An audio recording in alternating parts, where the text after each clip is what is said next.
Assalamualaikum. In the previous lecture, we discussed about the banking industry and structure and its competition. In the last lecture, we discussed that how bank innovates with the passage of time and with the advent of new technology. As you know that main banking operations includes the acquire and use of the funds. But you know that with the passage of time, financial innovation took place.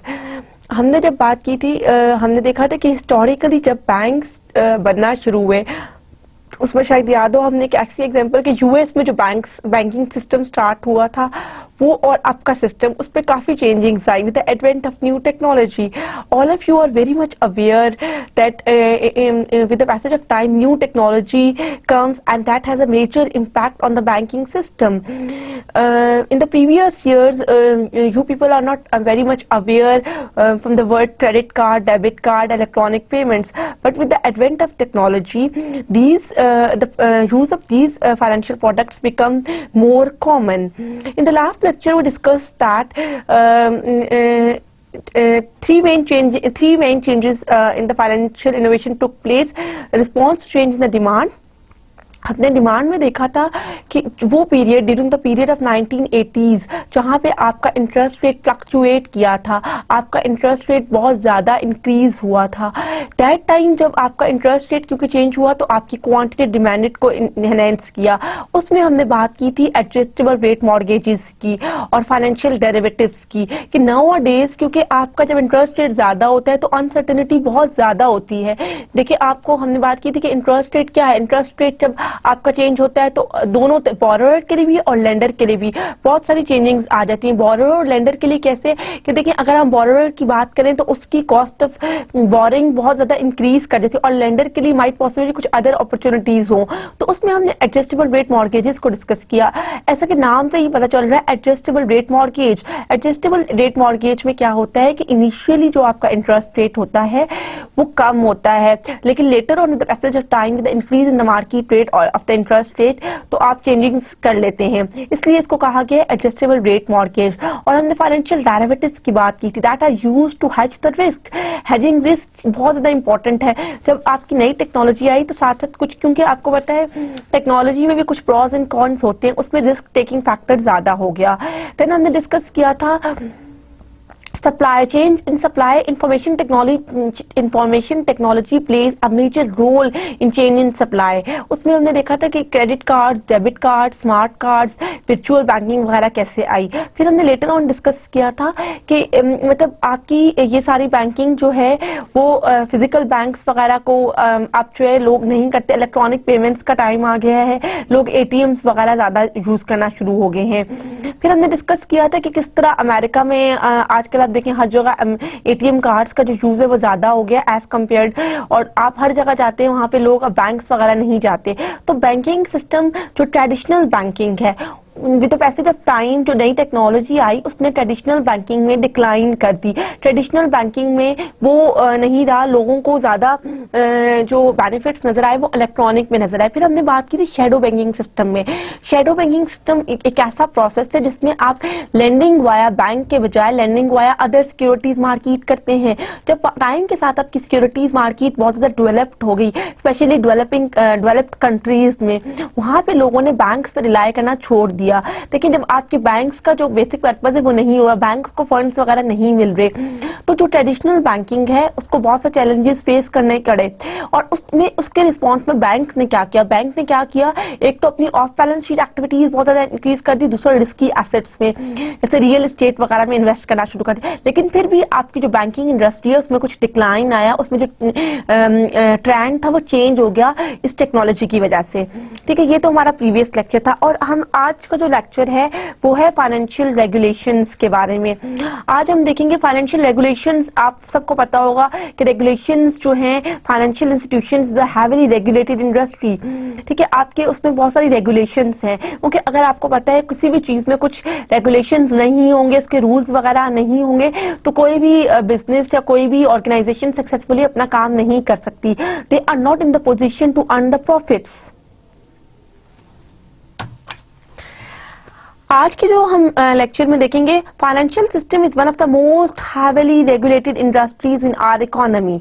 In this chapter, we develop an economic analysis of why regulations of banking takes the form that it does. We see further that regulation does not always work. ठीक है, जो आज का हमारा lecture हम देखेंगे financial regulations क्यों जरूरी हैं, और फिर हम ये भी देखेंगे कि फाइनेंशियल रेगुलेशंस हमेशा काम नहीं करती। आप लोगों को पता है मेजर बैंक फेलियर्स हुए, बहुत सारे फाइनेंशियल क्राइसिस हुए। जब क्वेश्चन ये कि जब फाइनेंशियल रेगुलेशन थी तो वो बैंकिंग क्राइसिस या जो भी क्राइसिस हुए वो क्यों हुए, इसलिए हम ये भी देखेंगे कि फाइनेंशियल रेगुलेशन होती क्या है, और फिर बहुत सी ऐसी सिचुएशंस जहाँ पे वो काम नहीं करती, तो what are the factors behind that. Finally, we offer an explanation for the word banking crisis and reforms to prevent future disasters. आप सबको पता है बहुत सारे बैंकिंग क्राइसिस हुए, कल भी हमने बात की थी, अमेरिका में बहुत सारे बैंकिंग क्राइसिस हुए, और अब हम ये देखेंगे कि ऐसी पॉलिसीज बनाएं कि जो जिनको फ्यूचर आपके जो डिजास्टर्स हैं उनको रिड्यूस किया जा सके। बेसिक टॉपिक्स कौन से हैं? Asymmetric information and financial regulation, 1980 US banking crisis, Federal Deposit Insurance Corporation Improvement Act of 1991, banking crisis throughout the world, Dodd-Frank Bill and the future regulation. सबसे पहले हमारा एसिमेट्रिक इंफॉर्मेशन का आप सबको पता होगा, हमने प्रीवियस चैप्टर्स में, अपने प्रीवियस लेक्चर्स में वर्ड एसिमेट्रिक इंफॉर्मेशन यूज किया है। बेसिकली एसिमेट्रिक इंफॉर्मेशन होती क्या है? एसिमेट्रिक इंफॉर्मेशन क्या होती है कि जिसमें आप कहते हैं the fact that different parties in the financial contract don't have the same information. Asymmetric information आप कहते हैं कि जो आपके देखिए एक कॉन्ट्रैक्ट में दो लोग होते हैं, बायर एंड सेलर, ठीक है, उन दोनों के पास डिफरेंट इंफॉर्मेशन है, ठीक है। एसिमेट्रिक इंफॉर्मेशन में बेसिकली अगर हम इस कंसेप्ट को देखें तो इसमें नॉर्मली क्या होता है, सेलर के पास ज्यादा इंफॉर्मेशन होती है एज कंपेयर टू बायर। देखिए अगर दोनों पार्टीज के पास डिफरेंट इंफॉर्मेशन है, इंफॉर्मेशन एक तरह नहीं है, तो it means that is problem creative, कि आपके लिए एक प्रॉब्लम क्रिएट होगा, क्योंकि दोनों पार्टीज के पास, देखिए कॉन्ट्रैक्ट क्या होता है कि दोनों पार्टीज के म्यूचुअल कॉन्सेंट के बाद होता है, लेकिन अगर एक पार्टी के पास ज्यादा इंफॉर्मेशन है तो माइट पॉसिबल भी वो इसका एडवांटेज ले ले। मॉरल हैजर्ड में जो दो मेन चीजें हैं, दैट इज एसिमेट्रिक इंफॉर्मेशन में जो दो मेन प्रॉब्लम्स हैं, that is adverse selection and the moral hazard. आप लोगों को एडवर्स सिलेक्शन का कंसेप्ट भी पता होगा और मॉरल हैजर्ड का भी। अगर आपको याद हो तो ये कंसेप्ट हमने ऑलरेडी भी देखा है। एडवर्स सिलेक्शन किसे कहते हैं? एडवर्स सिलेक्शन बेसिकली कहते हैं कि कोई भी चीज बिफोर द ट्रांजैक्शन अकर्स, कि देखिए आपकी मतलब आपने ट्रांजैक्शन होने से पहले अगर मैं आपको कहती हूँ कि आप let's suppose you want to invest in some business, मैं आपको कहती हूँ आपके पास दो अपॉर्चुनिटीज हैं कि या तो आप मैन्युफैक्चरिंग बिजनेस में चले जाएं या बैंकिंग बिजनेस में। अब आप अपनी डिसीजन करेंगे जो ट्रांजैक्शन से पहले, अगर एक दफा कर लेंगे तो then you are not in the position to change your decisions, वो आपके ट्रांजैक्शन होने से पहले होता है। और मॉरल हैजर्ड क्या होता है? That occurs after the transaction. Now, अब हम ये देखेंगे कि asymmetric information, moral hazards and adverse selection provides an excellent backdrop for understanding the current regulatory environment in banking. ठीक है, अब जो आपकी asymmetric information है, जो जिसमें आपकी adverse selection और आपकी moral hazards हैं, इनको देखेंगे कि कैसे useful हैं in understanding why government has chosen the form of financial regulations. हम बात करेंगे there are 9 basic categories of bank regulations which will examine from an asymmetric information perspective. हम देखेंगे वो 9 कैटेगरीज कौन सी हैं बैंक रेगुलेशन की, जिनको हम देखेंगे with the perspective of the asymmetric information. इन तमाम 9 कैटेगरीज में क्या है कि जो इंफॉर्मेशन है पार्टीज टू कॉन्ट्रैक्ट के पास, they have different information. Number 1 क्या है? Bank panic and need for the deposit insurance. ठीक है, आप देखिए इससे पहले हम बात करेंगे गवर्नमेंट नेट सेफ्टी की। गवर्नमेंट नेट सेफ्टी क्या है? हम गवर्नमेंट नेट सेफ्टी नेट को देखेंगे। गवर्नमेंट सेफ्टी नेट किसको कहते हैं? कि that banks are particularly well suited to solving adverse selection and the moral hazard problems because they make private loans that help the avoid the free rider problems. हम देखेंगे कि banks जो है normally that इसमें बहुत सारी regulation है, bank क्या करता है? That provide loans to free rider problems. लेकिन अगेन ये होता है, मैंने आपको बताया था शायद प्रीवियस लेक्चर में, आपको याद हो जब हमने बैंक की बैलेंस शीट को देखा था, हमने कहा था कि बैंक अगर लोन दे रहा है तो बेसिकली बैंक के लिए वो एसेट है और जो ले रहा है वो उसके लिए लायबिलिटी है। अब देखिए बैंक लोन्स दे रहा है तो माइट पॉसिबल भी जो क्रेडिटर्स हैं उनको इनके बारे में इतनी ज्यादा अच्छी इंफॉर्मेशन ना हो। जो लोग लोन्स ले रहे हैं they have insufficient information regarding the banks assets. ठीक है, that leads to the major problem bank panic and the need for deposit insurance. लेकिन जब आपको पता हो कि बहुत सारे बैंकिंग फेलियर्स हुए हैं, जिस तरह हमने historical development of banks in America देखा था, हमने देखा था कि जो उनका फर्स्ट बैंक जब फिलाडेल्फिया में चार्टर्ड हुआ तो फिर उसमें कुछ ऐसे प्रॉब्लम्स आए थे। इस तरह बहुत सारे बैंकिंग पैनिक्स आए, बहुत सारे बैंकिंग फेलियर्स हुए। आप 1980 से पहले अगर हम देखें तो बहुत सारे बैंकिंग, फिर आपको याद हो great depression, for the period of the great depression in 1930 to 1933, उसमें भी बहुत सारे बैंकिंग पैनिक्स आए। उसमें क्या था, बैंक फेलियर्स किस तरह हुए कि बैंक्स जो है वो इंसॉल्वेंट हो गए, banks are not in the position to pay back the depositors. देखिए आपके बैंक्स में क्या हुआ कि डिपॉजिटर्स जो हैं वो एकदम से अपना विड्रॉ लेने आए, लेकिन बैंक्स जो हैं वो इस कंडीशन में नहीं थे कि वो डिपॉजिटर्स को उनकी अमाउंट रिटर्न कर सके, तो that leads to the banking panics. ठीक है, उसमें दो तरह की चीजें थी। सेकंड, एक तो आप डिपॉजिटर्स को आपकी जो डिपॉजिट्स हैं वो वापस नहीं मिल रहा। Second, depositors lack of information about the quality of the bank assets can lead to the bank panics. ठीक है, दो मेजर चीजें थी जिन्होंने बैंकिंग पैनिक्स है। उस टाइम क्या हुआ कि ये सारी बातें थी जब आपकी फेडरल डिपॉजिट इंश्योरेंस कॉर्पोरेशन नहीं बनी थी। आपको याद हो जब हमने historical development of banks in US discuss किया था, हमने वहां कहा था कि 9000 बैंक्स जो है डिपॉजिटर्स जो है लॉसेस हुआ था। That leads to the development of the federal deposit insurance corporation.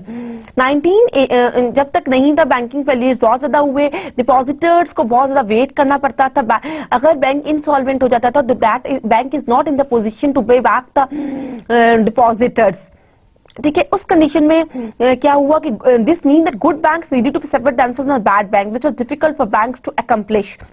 उसमें क्या हुआ कि आपकी जो इनएबिलिटी थी कि आप डिपॉजिटर्स को नहीं दे रहे, फिर इसमें एक और चीज है सिक्वेंशियल बेसिस पे, first come first serve basis पे जो डिपॉजिटर्स आ रहे थे उनको दिए जा रहे थे। सेकंड, एक और इसमें जो इंपॉर्टेंट था कॉन्टेजन इफेक्ट। कॉन्टेजन इफेक्ट क्या है, failure of one bank can हैजन the failure of others. देखिए अगर आपकी एक ऐसी इंफॉर्मेशन फैल जाती है, आपकी एक ऐसी इंफॉर्मेशन है कि एक बैंक फेलियर हुआ है, जिस तरह हमने मनी मार्केट की बात की थी, मनी मार्केट म्यूचुअल फंड जब फेल हुए तो एक ऐसी र्यूमर फैली, इंफॉर्मेशन ऐसे स्प्रेड होगी कि लोग जो है वो अनसर्टेन हो गए। Same in the case contagion effect भी वही है कि एक बैंक का जब फेलियर हुआ that hasten the failure of other banks. ठीक है, उस टाइम जो है government safety net deposit insurance and FDIC. ठीक है, उस टाइम जो है गवर्नमेंट ने क्या किया, क्योंकि बैंकिंग पैनिक बहुत ज्यादा हो गए थे, जिसमें major panics that would occurred in the period of 1819, 1837, 1857, 1873, 1884, 1893, 1907 and 1930 to 1933। जो 1930 टू 1933 ये तो that is the period of the great depression, mother depression, इसलिए ये तो बहुत ज्यादा बैंकिंग पैनिक था, इसमें तो बहुत ज्यादा डिप्रेशन फेज था। तब उन्होंने गवर्नमेंट ने क्या कहा कि हम अपने डिपॉजिटर्स को एक सेफ्टी प्रोवाइड करने के लिए एक federal deposit insurance corporation that is known as FDIC को बनाया गया, ताकि जो आपके जितने भी डिपॉजिटर्स वगैरह हैं उनको इंश्योरेंस, ये क्या थी बेसिकली एक इंश्योरेंस कॉर्पोरेशन थी। इंश्योरेंस कंपनी का क्या बेसिक पर्पस होता है कि आपको लॉसेज में फुलफिल जो लॉसेज, ठीक है, आप इस तरह की एक ऐसी कॉर्पोरेशन बनी ताकि बैंकिंग पैनिक को कम किया जा सके। एफडीआईसी ने क्या किया, FDIC handles failed banks in one of the two ways. एक तो पे ऑफ मेथड था where the bank is permitted to fail, and इसमें पे ऑफ मेथड में क्या था कि आप जो हैं बैंक्स जो हैं उनको जो भी उनका डिपॉजिट्स अंटिल 250,000 तक है तो बैंक्स को पे ऑफ, मतलब वो अपने जितने भी डिपॉजिटर्स थे जिनकी डिपॉजिट 250,000 तक थी उनको पे किया गया। दूसरा क्या था, परचेज एंड अजम्पशन मेथड, जिसमें क्या होता था कोई ऐसी विलिंग ऑर्गेनाइजेशन जो मर्ज कर लेती थी बैंक के तमाम जितनी भी उनके डिपॉजिट्स वगैरह थे उनको मर्ज कर लेता था, और इन दैट केस डिपॉजिटर्स और क्रेडिटर्स को पे किया जाता था। इन दोनों मेथड्स में जो परचेज एंड अजम्पशन मेथड है that is more costly but that is more frequently used as compare to the pay off methods. Until up to the 1960s only 6 countries had deposit insurance. ठीक है, 1960s में बहुत ज्यादा कम कर, लेकिन with the passage of time 1990s में जो number है वो इंक्रीज होके 70 हो गया. Has this spread of insurance been a good thing? Did it improve the performance of the financial system and prevent crisis? ठीक है, अब क्वेश्चन ये था कि क्या जो आपका ये सिस्टम स्प्रेड ऑफ इंश्योरेंस है that is a good thing. क्या आपकी जो एफडीआईसी बना तो क्या बैंकिंग पैनिक्स जो हैं वो उसमें कोई कमी आई और फाइनेंशियल सिस्टम की ओवरऑल एफिशिएंसी जो है वो इंक्रीज हुई कि नहीं? The answer appears to be no. Answer जो है वो नो था, क्योंकि आप देखें जब आपकी गवर्नमेंट इंश्योरेंस आई तो बैंक में क्या हुआ, डिपॉजिटर्स में बैंक जो है, क्योंकि आपको पता था कि इन the case of any failure आपको आप यू आर इंश्योर्ड आपको मिल जाएगा, तो डिपॉजिटर्स ने जो है लेस ज्यादा रिस्की एक्टिविटीज में देखिए, अगर आपको पता हो कि आप इंश्योर्ड नहीं है तो आप गाड़ी अगर चला रहे हैं तो वो ध्यान से चलाएंगे, बट अगर आपको पता है कि आप इंश्योर्ड है, आपकी कार भी इंश्योर्ड है, तो आप उसकी सेफ्टी का ख्याल नहीं रखेंगे, क्योंकि in case of any thrift insurance companies are liable to pay you. अगर आपकी बहुत ज्यादा जो गवर्नमेंट इंश्योरेंस है उसके अलावा अगर हम देखें तो that leaves with less bank sector stability in the higher bank crisis. अभी मैं आपके साथ एक केस भी शो करूंगी कि नॉर्मली जितने भी रिपोर्ट भी इस पे देखें, अगर रिपोर्टिंग वगैरह हुई, जो स्टडीज शो करती हैं वो ये है कि जो बैंकिंग रेगुलेशंस है जिसमें आपकी गवर्नमेंट इंश्योरेंस थी that leads to the less banking stability, और बैंकिंग स्टेबिलिटी कम होगी और आपको ज्यादा क्राइसिस सफर करना पड़े. appears to be retard financial development. Furthermore के बजाय इसके कि आपके फाइनेंशियल सिस्टम को फाइनेंशियल रेगुलेशन जब बनाई जाती है तो वो इसलिए बनाई जाती है in order to improve the performance of the financial development, but with the advent of the insurance corporation it appears to retard the growth of financial development. But this appears to be only for the countries with ineffective laws. लेकिन एक और चीज साथ ही condition है कि उन countries में हुआ जहां पे ineffective laws थे, regulation and high corruption. Indeed, for emerging markets, deposit insurance may be the wrong medicine. अब मैं आपके साथ एक केस शो करती हूँ जो आपकी फ्रेडरिक मिशकिन की बुक से ही है. ठीक है, 427 पेज नंबर पे है. The spread of government deposit insurance through out the world, is this a good thing? देखिए, जब आपकी डिपॉजिट इंश्योरेंस आई तो वो बहुत सारे कंट्रीज में स्प्रेडली यूज्ड हुई, तो उसका क्या है कि क्या वो सही चीज है कि नहीं? ठीक है, इसमें जो आपकी एक रिपोर्ट मैं आपके साथ शेयर करूंगी. Research at the world bank has found that an average the adoption of the explicit government deposit insurance is associated with the less banking stability and higher incidence of banking crisis. ठीक है, world report जो इसके ऊपर आई वो ये था कि आपकी जो इंश्योरेंस कॉर्पोरेशन है that is associated with the less banking stability and higher financial crisis. Furthermore इसमें क्या कहा गया कि इसके जो नेगेटिव इफेक्ट्स नॉर्मली जो आपको शो हुए वो उन कंट्रीज में हुए जहाँ करप्शन बहुत ज्यादा, जहाँ इनइफेक्टिव लॉज हैं. तो ऑल द वे अगर आप देखें कि जो एडॉप्शन ऑफ डिपॉजिट इंश्योरेंस है that may not be, that is a wrong medicine for the emerging markets. आप ये नहीं कह सकते कि आपने एक एफडीआईसी के साथ ही आपके बैंकिंग पैनिक्स खत्म हो गए, बैंकिंग परफॉर्मेंस इंप्रूव हो गई है. स्टिल एफडीआईसी ने रोल प्ले किया, लेकिन फिर भी अगर हम ऑन द होल अपनी स्टडीज देखें, रिसर्च देखें, तो उसमें ये पता चला कि जो आप ये नहीं कह सकते कि FDIC improves the financial development या improves the financial institutions. Later on, bank panic and need for deposit insurance में क्या है कि देखिए, जो आपके रेगुलेटर्स हैं जो लार्ज बैंक्स की, क्योंकि अगर आपको पता है कि आपका बैंकिंग पैनिक है कि तो लोग आपको डिपॉजिट्स नहीं देंगे. देखिए, अगर आपको पता है, अगर एक ऐसी न्यूज आ जाती है इसमें है कि कोई बैंकिंग क्राइसिस आने वाला है या इंटरेस्ट रेट ज्यादा हो जाता है, जब इंटरेस्ट रेट ज्यादा तो लोगों की लैंडिंग एक्टिविटीज कम हो जाती हैं. इसी तरह जो रेगुलेटर्स हैं they are reluctant to let the largest banks fail because of the potential impact on the entire system. This is known as too big to fail doctrine. This increases the moral hazard problem for big banks and reduce the incentives for large depositors to monitor the banks. उसके अलावा अगर हम बात करें तो आपकी other form of government safety nets भी हैं कि गवर्नमेंट्स जो है वो आपको बहुत सारी सेफ्टी प्रोवाइड करती है अदर देन एफडीआईसी। एक तो आपको गवर्नमेंट इस तरह सिक्योरिटी प्रोवाइड करी है कि आपको एक इंश्योरेंस कॉर्पोरेशन डेवलप की गई है, उसमें गवर्नमेंट का एक मेजर रोल है। सेकंड में क्या होता है कि इन केस ऑफ एनी लॉस, जिस तरह पहले हुआ था, तो गवर्नमेंट ने क्या किया कि सेंट्रल बैंक्स के थ्रू आपको लैंडिंग करवाई थी कि फेडरल रिजर्व सिस्टम ने सेंट्रल बैंक से लोन्स वगैरह लेके फाइनेंशियल इंस्टेबिलिटी को खत्म करने की कोशिश की थी, जो during the period of 2007 to 2009 crisis में हुआ था। हम बात कर रहे थे कि other forms of the government safety nets. देखिए, एक तो ये कि गवर्नमेंट्स आपको डिपॉजिट्स के साथ सेफ्टी प्रोवाइड करती है। Other form of the government safety net took place in the period of financial crisis that took place in the 2007 to 2009। उस पीरियड में क्या हुआ था कि जो आपका क्राइसिस हुआ था उसमें क्या किया था कि government provide support through lending from the central bank to troubled institutions at the federal reserve did. ठीक है, और सेकंड क्या था कि जो फेडरल रिजर्व का, आपने याद हो हमने बात की थी फेडरल रिजर्व सिस्टम का एक मॉनेटरी पॉलिसी के पे कहते हैं lender of the last resort. ठीक है, एक इस तरह के वो आपको lender of the last role किस तरह होता है कि funds are provided directly to troubled institutions as was done by the US Treasury and by other governments in 2008 during a particular virulent phase of 2007 to 2009. फिर हमने बात की थी bank panic and need for deposit insurance. ठीक है, उसके बाद देखिए आपने कल एक कॉन्सेप्ट मैंने आपके साथ शेयर किया था, कंसोलिडेशन। कंसोलिडेशन किसे कहते हैं? कंसोलिडेशन बेसिकली कहते हैं बैंक मर्जर्स को। Consolidation has created many large banks expecting the too big foil problem. Further, banks now engage in more than just banking, which may inadvertently extend FDIC to such activities as underwriting. इसमें हम बात कर रहे थे consolidation. Consolidation जो है वो large banks के लिए जो है that leads to the problem of big to fail problem. फिर हम बात करेंगे रिस्ट्रिक्शंस ऑन एसेट होल्डिंग्स।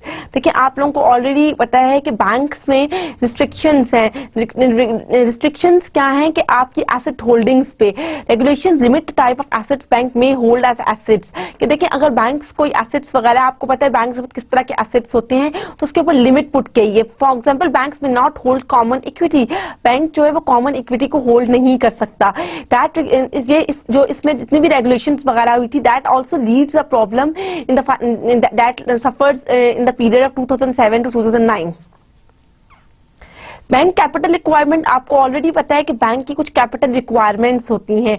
अगर बैंक वो कैपिटल रिक्वायरमेंट फुलफिल नहीं करेगा तो बैंक इनसॉल्वेंट हो सकता है। आप लोगों को पता है कि जब मैंने आपको कल बैंक की एक बैलेंस शीट पढ़ाई थी तो मैंने आपको दिखाया था उस स्लाइड में कि अगर बैंक्स की कैपिटल रिक्वायरमेंट कम है, वो कैपिटल फुलफिल नहीं करा, तो दैट में सफर लॉसेज और देयर में बी पॉसिबिलिटी दैट बैंक्स में बिकम इनसॉल्वेंट।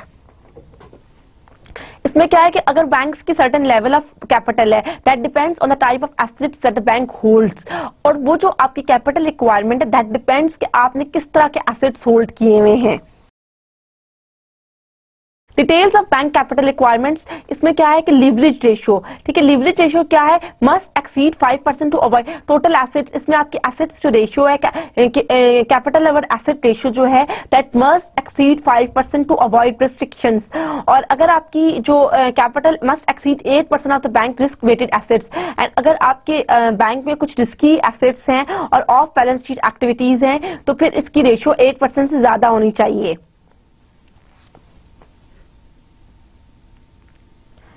अब उसमें नेक्स्ट स्लाइड में आपको ये बताया जाएगा कि how to calculate the bank capital requirement for fictitious banks, कि आपको किस तरह कैलकुलेट करना चाहिए। देखेंगे आपको एक फर्स्ट नेशनल बैंक की एक बैलेंस शीट दिखाई जा रही है, इसमें एसेट्स और लायबिलिटीज हैं। लायबिलिटी साइड्स में अगर देखें तो चेकेबल डिपॉजिट्स हैं, नॉन ट्रांजेक्शन डिपॉजिट्स हैं, बोरोइंग्स हैं, लोन लॉस्ट रिजर्व्स हैं और बैंक कैपिटल है। और अगर आप एसेट साइड में देखें तो आपके रिजर्व्स हैं, ट्रेजरी सिक्योरिटीज हैं, government agency securities, municipal bond, residential mortgages, real estate loans, C&I loans, fix assets हैं। ठीक है, आप सबको आपको इन सब एसेट्स और लायबिलिटीज की डिटेल्स पता है। You are very much aware कि रिजर्व्स क्या होते हैं, चेकेबल डिपॉजिट्स क्या होते हैं।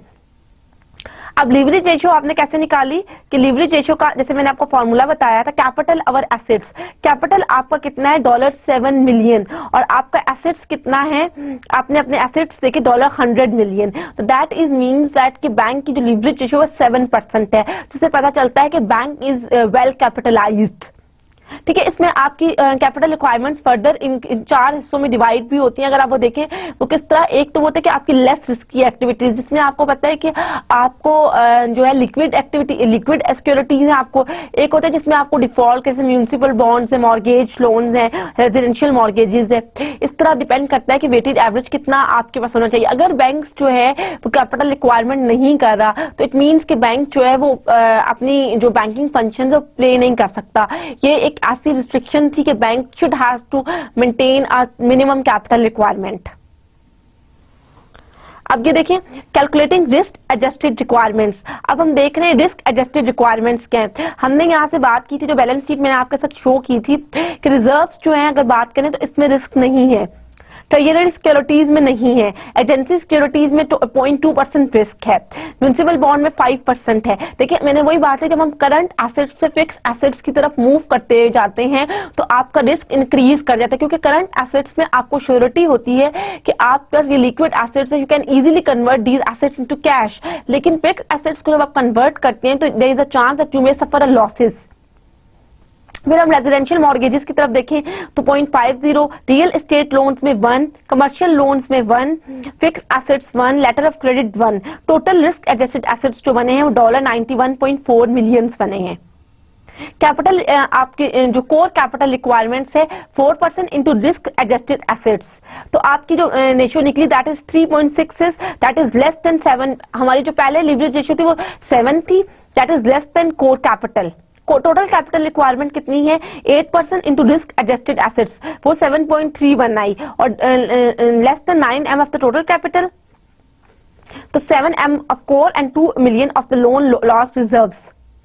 फिर बैंक कैपिटल रिक्वायरमेंट्स की, of course system is not perfect, banks now engage in regulatory arbitrage where given a category they seek assets that are riskiest. ठीक है, इसमें क्या था कि अब आपकी बैंकिंग कैपिटल रिक्वायरमेंट्स में अगर देखें तो, क्योंकि हमने बात की थी कल, आपको याद हो जब हमने फाइनेंशियल इनोवेशंस को डिस्कस किया था, हमने कहा था कि जब फाइनेंशियल इनोवेशंस हुई तो ट्रेडिशनल बैंकिंग में एक डिक्लाइन देखा गया। उस डिक्लाइन में क्या हुआ कि जब आपका वो डिक्लाइन देखा गया तो आपकी जो बैंकिंग एक्टिविटीज ने उसने उसके रिस्पॉन्स में ये किया, एक तो बैंक ने ज्यादा रिस्की एसेट्स की तरफ इन्वॉल्व हो गया और ऑफ बैलेंस शीट एक्टिविटीज में, रिस्की एसेट्स में रियल एस्टेट वगैरह हैं। तो इसमें भी यही बताया जा रहा है कि आप कैपिटल रिक्वायरमेंट्स की बात यहाँ पे हम लोग कर रहे हैं कि बैंक्स जो हैं वो उसमें एसेट्स जो हैं कुछ रिस्कीएस्ट होते हैं, तो उसके साथ अगर आपकी जो रेगुलेटरी आर्बिट्राज आ जाएगा, ये सिस्टम सही नहीं है, क्योंकि अगर आपके रिस्कीएस्ट एसेट्स ज्यादा हैं तो फिर आपकी ज्यादा चांसेस हैं कि आपकी इंसॉल्वेंट वगैरह आप हो सकते हैं, क्योंकि रिस्कियर का मतलब कि आपको चांसेस है कि you have a greater risk. Basel क्या है, सिस्टम बनाया गया था जो सिस्टम पे काम कर रहा था। फिर हम बात करेंगे प्रॉम्प्ट करेक्टिव एक्शंस की। प्रॉम्प्ट करेक्टिव एक्शंस क्या हैं कि undercapitalized bank is more likely to fail and more likely to engage in risky activities. देखिए अगर आपका कैपिटल कम है तो एक तो ये भी कि बैंक के बहुत चांसेस है फेल हो जाए, और सेकेंडली बैंक अगर रिस्की एक्टिविटीज में इन्वॉल्व होगा तो उसको पता है मेरा इतना कैपिटल है, मेरा इतना, अगर बैंक का बहुत ज्यादा कैपिटल होगा तो वो सोच समझ के कोई, क्योंकि जितना ज्यादा पैसा होगा उतना आपको लॉस के ज्यादा चांसेस हैं। फिर आपकी जो एक ऐसा एक्ट बनाया गया 1991 में, FDIC improvement act of 1991 requires the FDIC to act quickly to avoid losses to the FDIC. फिर हम बात करेंगे प्रॉम्प्ट करेक्टिव एक्शंस में कि well capitalized banks are permitted sub underwriting risks. ठीक है, आपको पता है जिसमें हम ग्लास-स्टीगल एक्ट की बात करेंगे कि वेल कैपिटलाइज्ड बैंक्स को जो है अंडरराइटिंग रिस्क्स में उनको परमिशन दी गई कि दे में involve in underwriting. However, undercapitalized banks must submit a capital restoration plan. जो undercapitalized banks हैं उनको ये कहा गया है कि उनका capital restoration plan होना चाहिए। They restrict asset growth and seek regulatory approval to open new branches or develop new lines of business. Basel accord की बात करेंगे। जून 99 में Basel committee promotes proposed several reforms to the original Basel Accord with the following components. उसमें क्या components थे? Linking capital requirements to actual risk for large international banks. कि international banks के क्या कहा गया कि आपके जो capital requirements हैं वो आपके actual risk के साथ associate किए गए हैं. कुछ ऐसे आपको कुछ ऐसे स्टेप्स बनाए गए हैं जो आपके सुपरविजन और रेगुलेशन ऑफ बैंक्स को ज्यादा इनहेंस कर सके और आपकी जो मार्केट डिसिप्लिन मैकेनिज्म है उसको भी इंक्रीज किया गया है. फिर क्या हुआ कि जो ये नया सिस्टम बना ये काफी कम्प्लेक्स था, इसकी इम्प्लीमेंटेशन भी नहीं हुई. यूएस रेगुलेटर्स ने देखा कि एफडीआईसी जो है इंश्योरेंस फंड वो आपकी कैपिटल रिक्वायरमेंट्स को कैसे फुलफिल करता है. US banks, only the largest US bank will be subject to Basel 2, other US bank will follow a simplified standards. सिर्फ जो आपके यूएस लार्जेस्ट बैंक्स थे they followed the Basel 2, otherwise जो इनके नॉर्मल स्टैंडर्ड रूल्स है उन्होंने वही follow किए.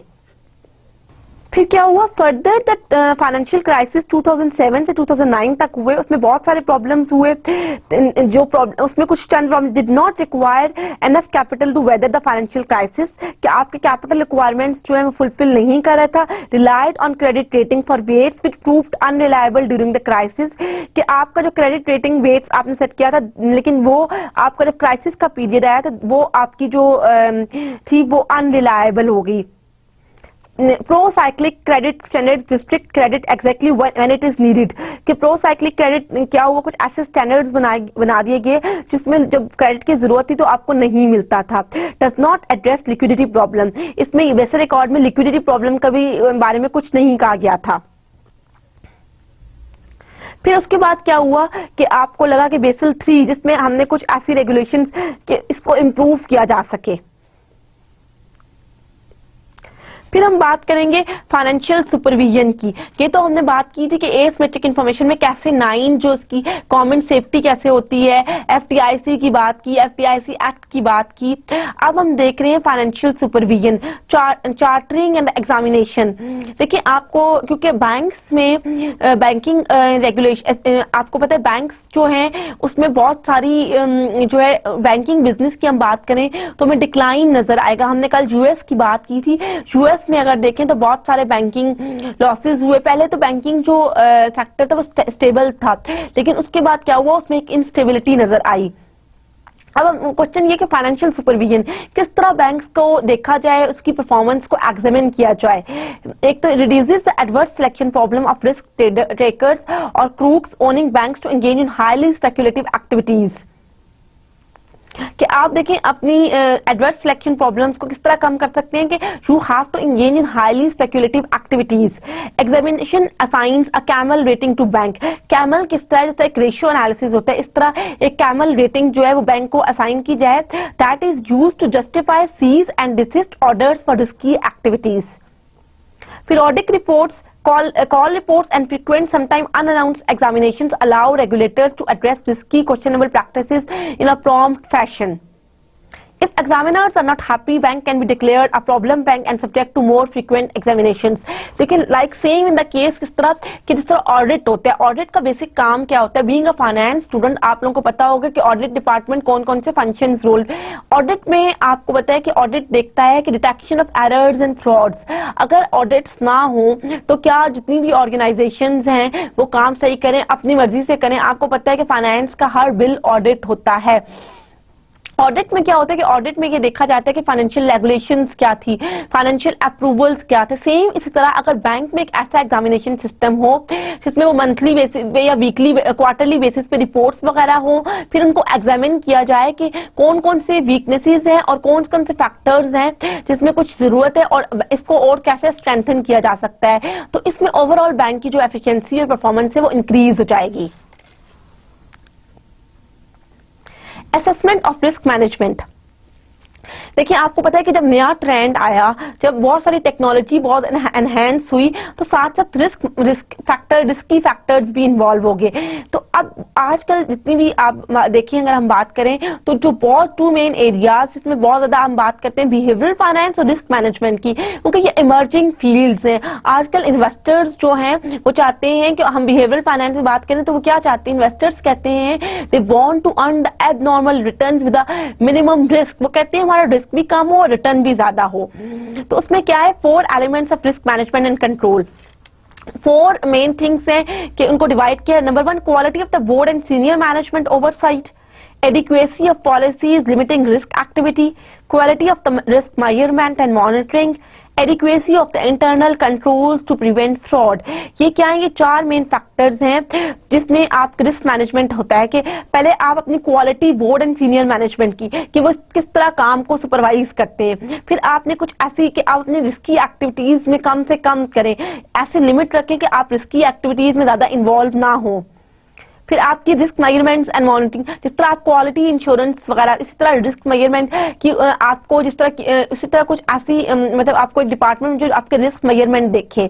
और थर्ड की आपके कुछ ऐसे कंट्रोल होने चाहिए कि आपके फ्रॉड्स और जो जितने भी करप्शन वगैरह वो कम से कम हो। फिर यूएस में भी इसी तरह का एक सिस्टम डेवलप किया गया है that are dealing with interest rate risk, क्योंकि आपको पता है कि बहुत ज्यादा जो रिस्क है वो interest rate risk, credit risk और मार्केट रिस्क, ये रिस्क जो है that are widely held and that are widely monitored. क्योंकि इंटरेस्ट रेट रिस्क क्या है कि आपको ऑलरेडी पता है जब इंटरेस्ट रेट ज्यादा होगा, और वो 1980 के बाद बहुत ज्यादा फ्लक्चुएट किया। क्रेडिट रिस्क क्या है, क्रेडिट रिस्क में जैसे मॉर्गेजेस वगैरह में लोग लोन्स वापस नहीं करते वो है। और आपका तीसरा risk market risk. Market risk क्या है कि मार्केट में जो आपकी फ्लक्चुएशंस आती है, जब इंटरेस्ट रेट ज्यादा होता है, आपकी अनसर्टेनिटी होती है, प्राइस इंस्टेबिलिटी होती है, तो ये बहुत ज्यादा इंपॉर्टेंट है। उसमें आप क्या कर सकते हैं, स्ट्रेस टेस्टिंग और वार कैलकुलेशंस। आप एक ऐसा स्ट्रेस टेस्टिंग वगैरह बनाएं that is used to measure the potential losses. Then disclosure requirements.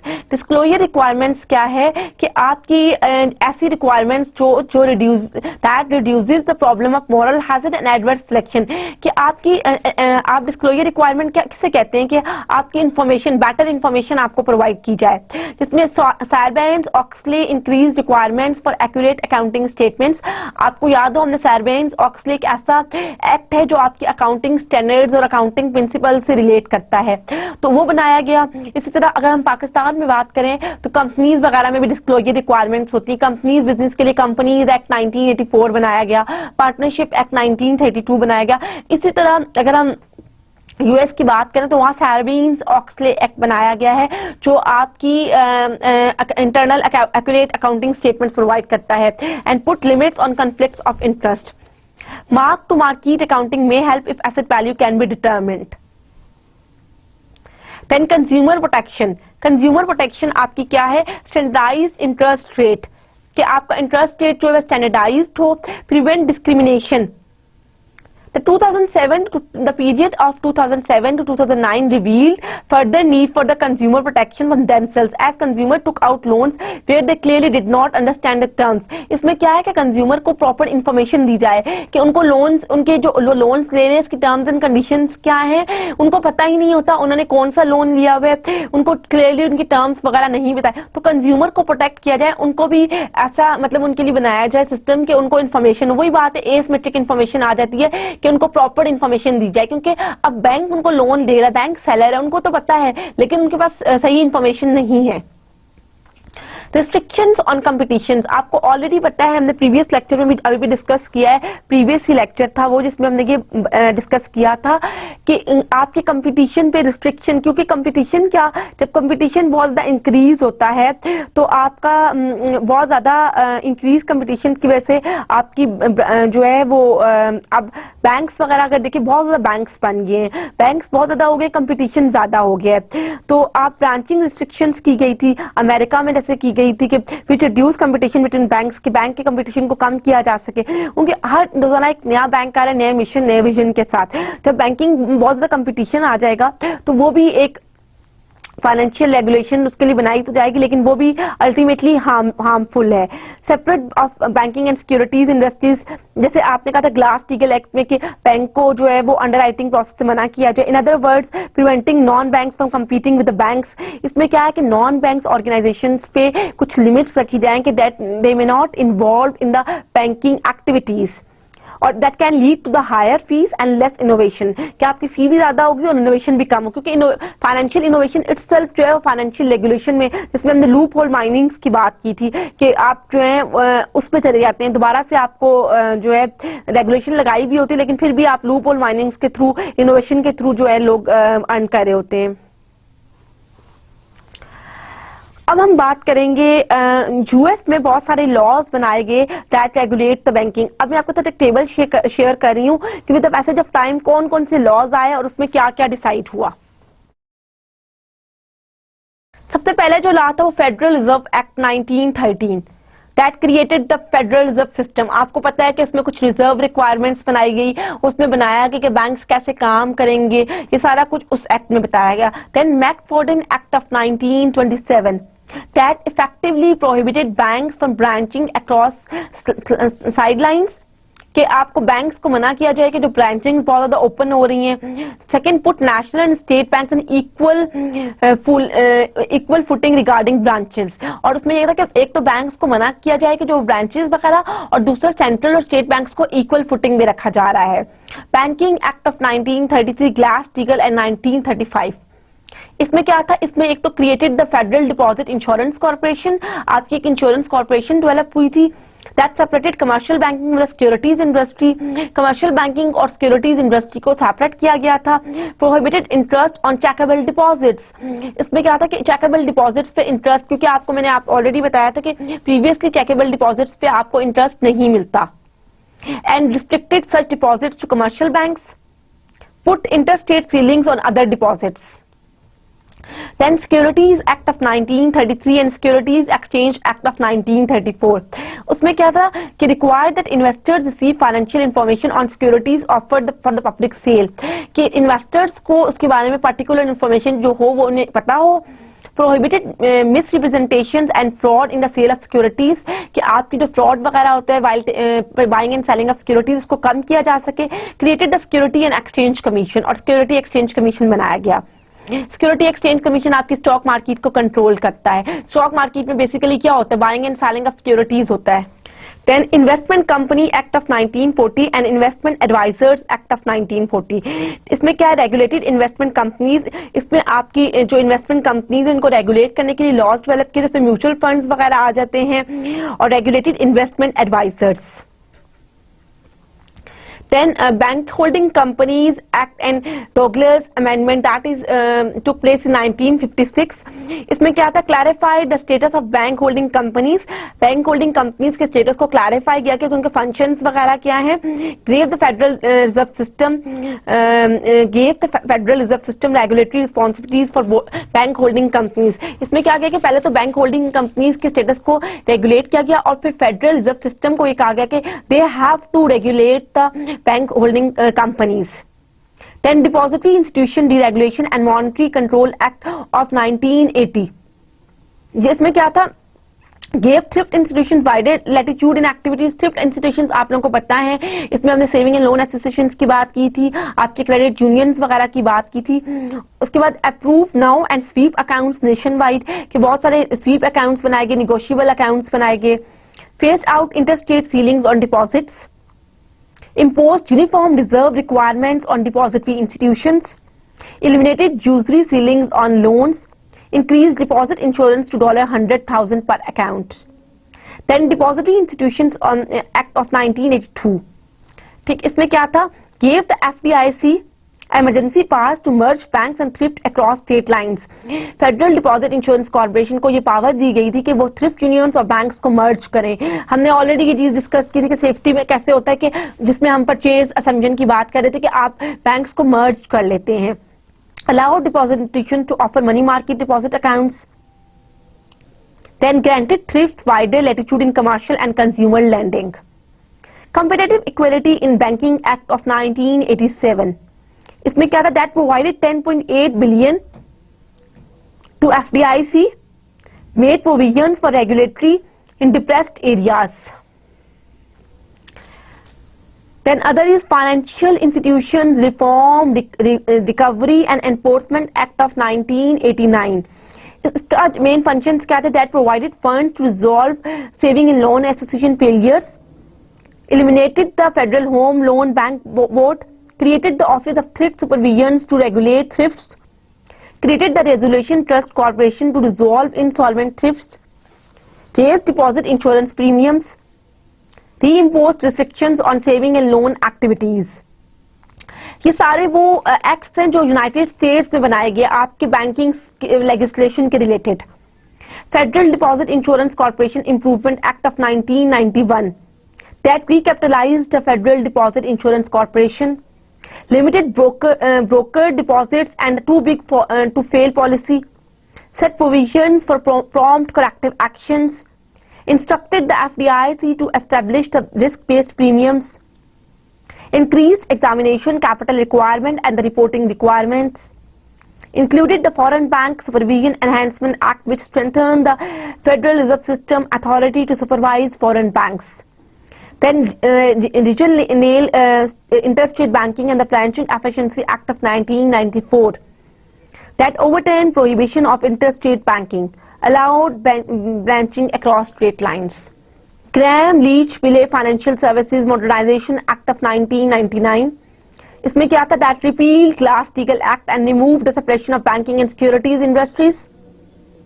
Sarbanes-Oxley Act of 2002 that created Public Company Accounting Oversight Board, prohibited certain conflicts of interest, required certification by CEO and CFO financial statements and independence of audit committee. Federal Deposit Insurance Reform Act of 2005 merged the Bank Insurance Fund and the Saving Association Insurance Funds. That increased the deposit insurance on individual retirement account to $250 per thousand account. Authorized FDIC to revise systems of risk-based premiums. Dodd-Frank Wall Street Reform and the Consumer Protection Act of the 2010 creates consumer financial protection to regulate mortgages and other financial products. That also routine derivatives required to be cleared through central clearinghouse and exchanges. New government resolution authority to allow government takeovers of financial holding companies. Creates Financial Stability Oversight Council to regulate systematically important financial institutions. Bans bank from trading and owning large percentage to hedge funds. अब आपने देखा कि ये सारी की सारी जो legislations हैं ये अमेरिकन सिस्टम में हैं. क्या आपका स्टार्ट फेडरल रिजर्व सिस्टम से हुआ 1913 से लेके आप देखें ये कहां तक है 2010 तक. इसमें तमाम वो लेजिस्लेशंस हैं जो बैंकिंग इंडस्ट्री में यूएस की बैंकिंग इंडस्ट्री क्योंकि that is the most heavily regulated industry उसके अंदर बनाएगी कि बैंकिंग इंडस्ट्री के बिजनेस को कैसे कैसे इंप्रूव किया जा सकता है या कैसे जो उसमें डिक्लाइन आ रहा था उसको इंप्रूव किया जा सकता है. अब हम कुछ केसेस की तरफ आएंगे. इसमें से मैं आपके साथ जो केस आपको ऑलरेडी मैंने एक बताया बुक में आपके अगर आप देखें मिनी केसेस हैं जो और आपकी कंसेप्ट को क्लियर करेंगे. इसमें हमने देखा कि जो बैंकिंग एक्ट है यूएस का वो 1913 से स्टार्ट हुआ. उसमें पहले आपका फेडरल रिजर्व सिस्टम बना फिर लेटर ऑन आपके कुछ ऐसे एक्ट्स जिसमें एफडीआईसी की बात की सार्वेन्स ऑक्सले एक्ट उन सब का जो बेसिक पर्पस था वो ये था कि बैंक्स को रेगुलेट कर सके बैंकिंग बिजनेस में इंप्रूवमेंट ला सके. उस क्योंकि आपका देखिए with the passage of time competition बहुत ज्यादा होगा बहुत ज्यादा बैंक ब्रांचेस ओपन हो गई moral hazard and adverse selection का प्रॉब्लम था. तो इन तमाम को with the time to time जैसे जैसे एक प्रॉब्लम आता गया ये रेगुलेशंस बनाई गई in order to enhance the performance of the banking system. उनका बैंक्स जो है that is considered one of the most important financial intermediation financial institution है बैंक्स. तो अगर आपकी banking performance banking industry fail हो जाती है तो that also leads fair problems क्योंकि बैंकिंग पैनिक्स हमने देखा 1933 तक बहुत सारे ग्रेट डिप्रेशन में बहुत सारे बैंकिंग फेलियर्स आए. इसलिए बैंक्स की बैंकिंग इंडस्ट्री में जब आपकी इनोवेशन आती है with the passage of time नए एक्ट्स बनाए गए ताकि वो अपनी बैंक्स को और अच्छी तरह उनकी परफॉर्मेंस को इंप्रूव कर सके एनहांस कर सके. हम देखेंगे कि कौन कौन से mark to market accounting at the 2007-2009 financial crisis को देखेंगे. 2007 से 2009 financial crisis and consumer protection regulation को देखेंगे. Electronic banking and financial regulation को देखेंगे. इंटरनेशनल फाइनेंशियल रेगुलेशंस देखेंगे. आपको पता है मैंने आपसे ऑलरेडी डिस्कस किया था कि जब इलेक्ट्रॉनिक बैंकिंग आई थी तो इटसेल्फ आपकी बहुत सारी फाइनेंशियल रेगुलेशंस बनी और बैंकिंग पैनिक किस तरह हुआ.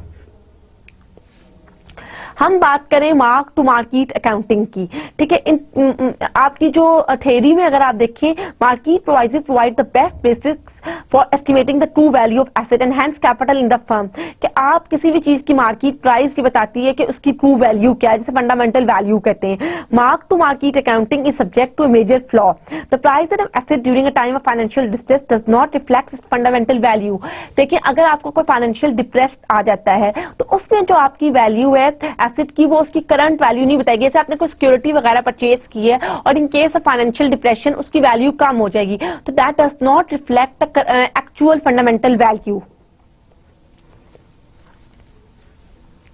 अगर बैंक उसकी मार्केट वैल्यू फाइनेंशियल रिकॉर्ड में शो करें तो बैंक को क्या होगा, वो अंडर कैपिटलाइज्ड हो जाएंगे, इवन दो प्राइजेस भी एक्यूरेट नहीं है और वो अंडर कैपिटलाइज्ड हो जाएंगे। फिर ये क्रिटिसिज्म किस तरह made only when the asset values are falling. 2007 से 2009 में बहुत सारी एसेट्स वैल्यू जो है वो कम होगी, asset prices were booming making banks balance sheet look very good. उसमें क्या हुआ कि एसेट प्राइजेस जो हैं वो आपकी एसेट वैल्यूज आपकी गिर रही थी, एसेट प्राइजेस जो है वो बूम हो रही थी। जब एसेट वैल्यूज क्योंकि क्राइसिस में आपने कम शो की, आपने उसकी एक्यूरेट प्राइस नहीं शो की और एसेट प्राइजेस बहुत ज्यादा बूम हो रही थी, तो वो ये बता रहा था कि बैंक की बैलेंस शीट में ये हो रहा था कि वो बहुत अच्छी शो हो रही थी, उसमें लग रहा था कि आपके एसेट्स बहुत ज्यादा हैं।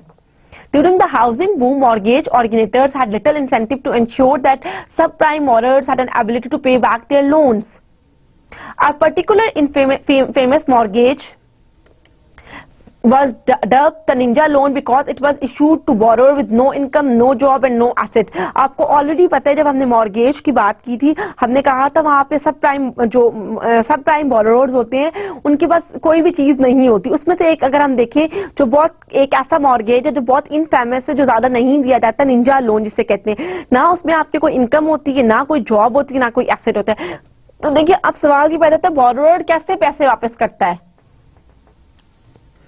फिर क्या हुआ कि जाहिर है उसमें तो कोई बैंकिंग क्राइसिस आए। Later on federal reserve system ने 2008 में सब प्राइम लोन्स के लिए 4-5 इश्यूज हाईलाइट किए। Mortgage had to consider ability to repay, क्योंकि आपके जब निंजा लोन्स होने लगी, आपकी ना इनकम है, ना एसेट्स है, ना आपकी कोई प्रॉपर्टी वगैरह है, तो तब उन्होंने कहा कि उन लोगों को दिया जाएगा that has the ability to repay. No doc loans were banned, ninja type जितने भी लोन्स थे उनको बंद कर दिया गया।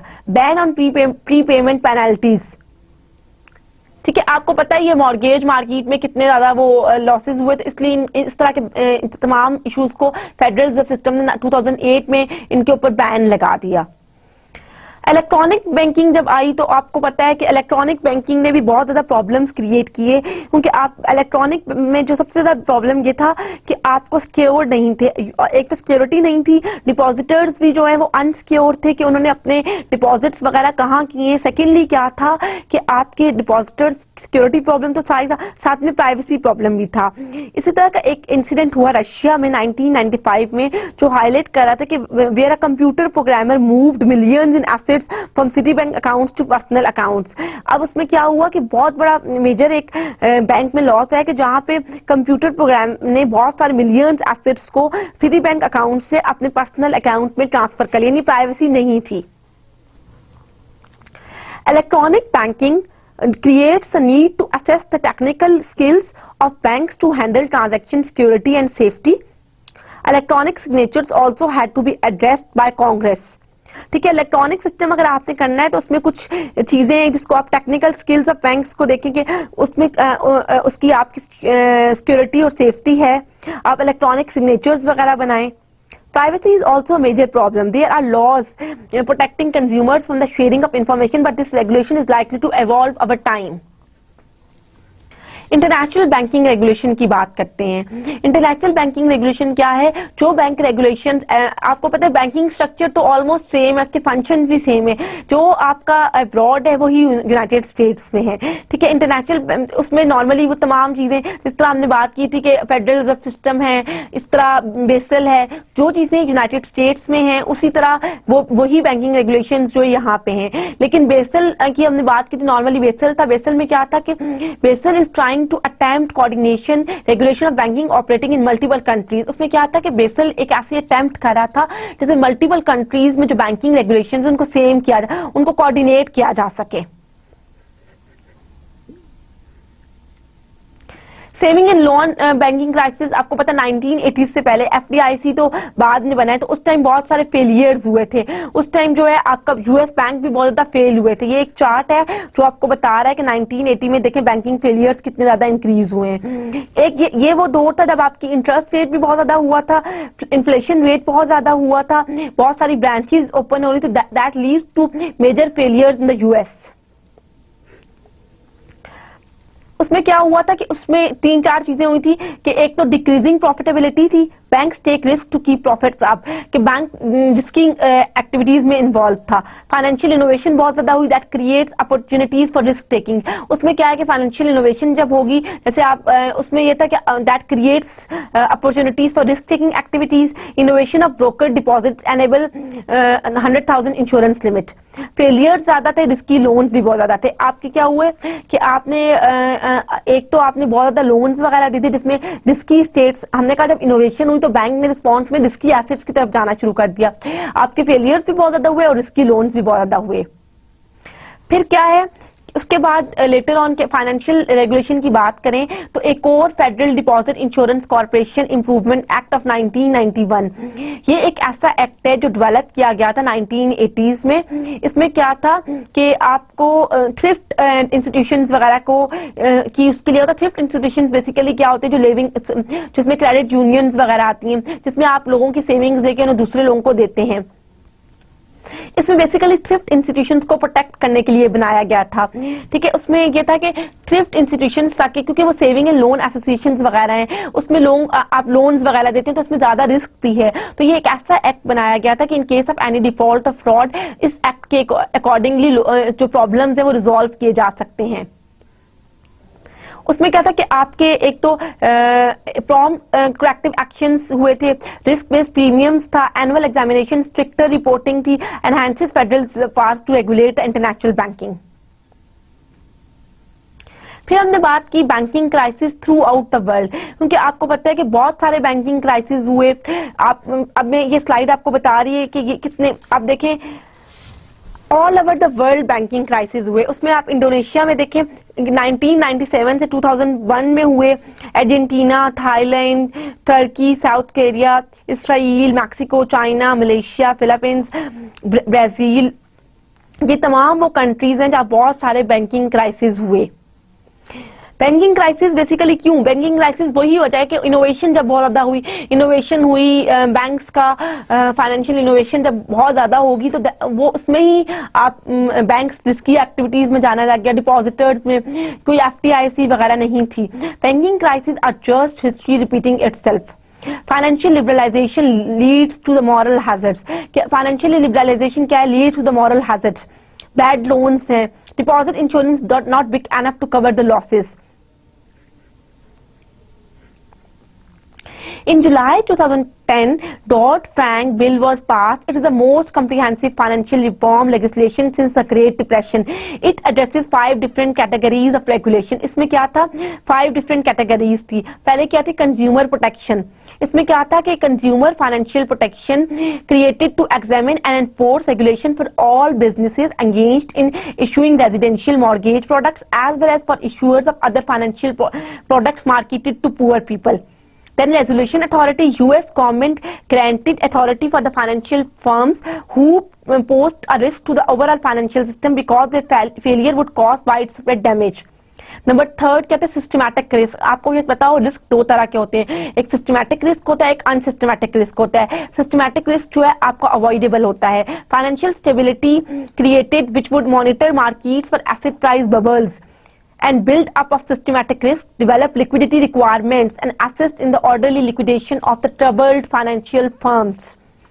Then Volcker rule, इसमें क्या था, bank limited in the extent of their trading with their own money and allowed to own only a small percentage of hedge in the private equity funds. Number 5 क्या है, derivatives. Derivatives का आपने सुना होगा, that requires standardized derivative products to be traded on exchange and cleared through clearing houses, that requires the higher capital requirement for custom products, ban banks from some other derivative dealing operations and imposes capital and the margin requirements on firms dealing in derivatives.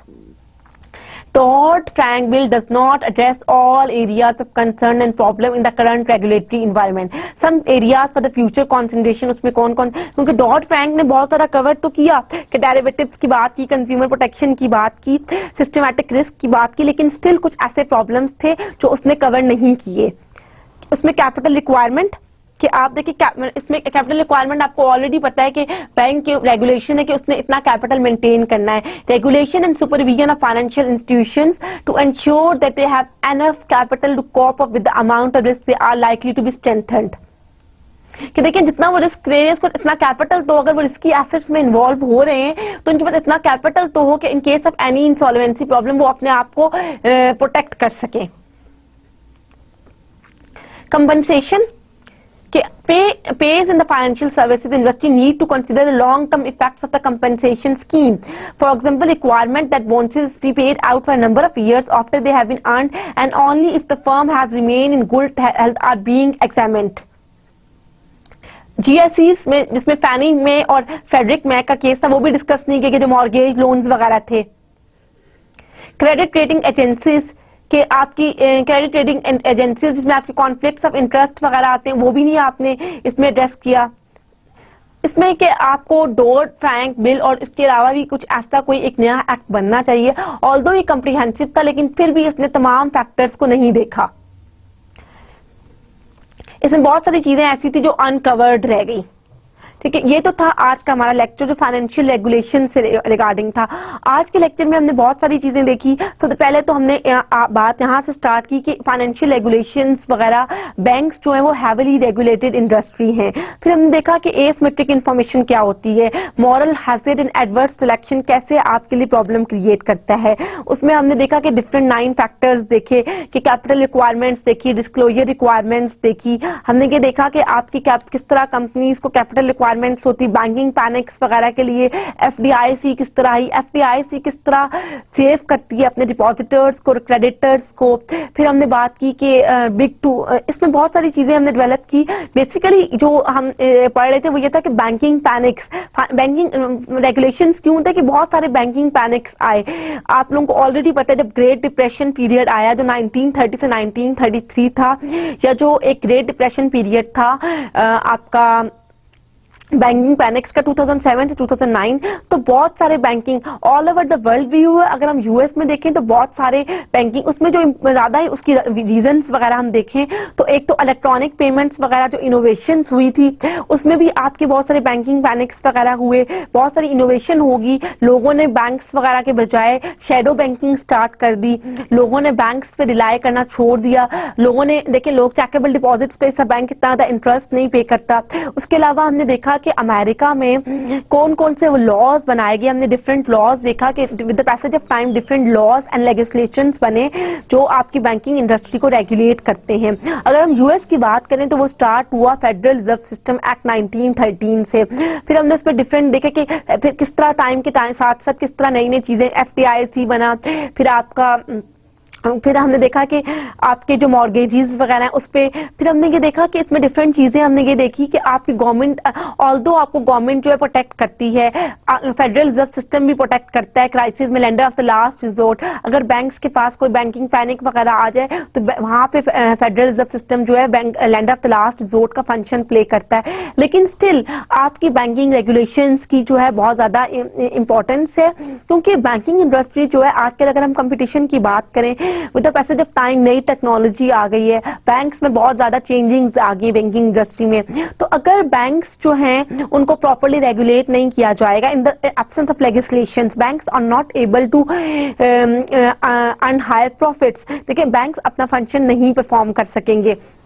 उसके बाद हमने बात की थी कि आपकी जो banking crisis वगैरह हुए थे जो आपकी थ्रिफ्ट इंस्टीट्यूशंस में हुए 1980s में, federal deposit insurance corporation improvement act of 1991 को देखा कि उसके बेसिक फंक्शंस क्या हैं. फिर हमने देखा कि banking crisis throughout the world हुए कि आपके यूएस में, Indonesia, Malaysia, Mexico, late 1980s में बहुत सारे बैंकिंग क्राइसिस हुए. हमने उसकी रीजन देखी कि what are the major reasons कि कौन कौन से बैंकिंग क्राइसिस. फिर हमने देखा कि डॉड फ्रैंक बिल जो है उसने बहुत सारे प्रॉब्लम्स फ्यूचर क्राइसिस को रिजॉल्व किया, लेकिन स्टिल उसमें कुछ ऐसी चीजें हैं, कुछ ऐसे फैक्टर्स हैं जिनको कवर नहीं किया गया.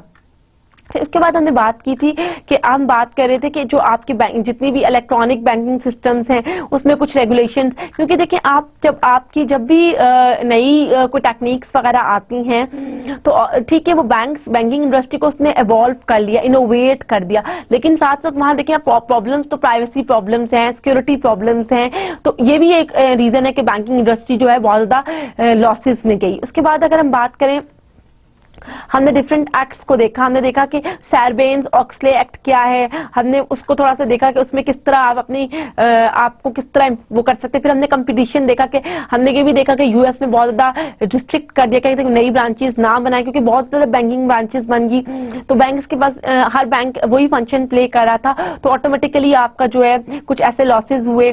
फिर हम बात करेंगे, हमने रिस्क मैनेजमेंट की बात की, हमने कहा कि रिस्क मैनेजमेंट जो है वो भी बहुत इंपॉर्टेंट फैक्टर है, क्योंकि रिस्की आप इनोवेशन ज्यादा तो इसमें रिस्क भी ज्यादा होता है।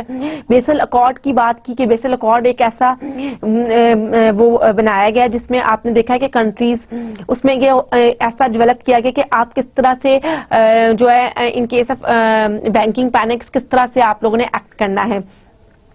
बेसिकली जो चैप्टर था वो रिलेट करता था कि आपकी हमने ये देखा था कि बैंक्स को किस तरह से रेगुलेट करना चाहिए, बैंक्स में कौन कौन सी ऐसे फैक्टर्स हैं कि कौन कौन सी ऐसे पॉइंट्स हैं जहां को बैंक को, क्योंकि बैंकिंग इंडस्ट्री, क्योंकि बैंक की इंपॉर्टेंस को आप इग्नोर नहीं कर सकते।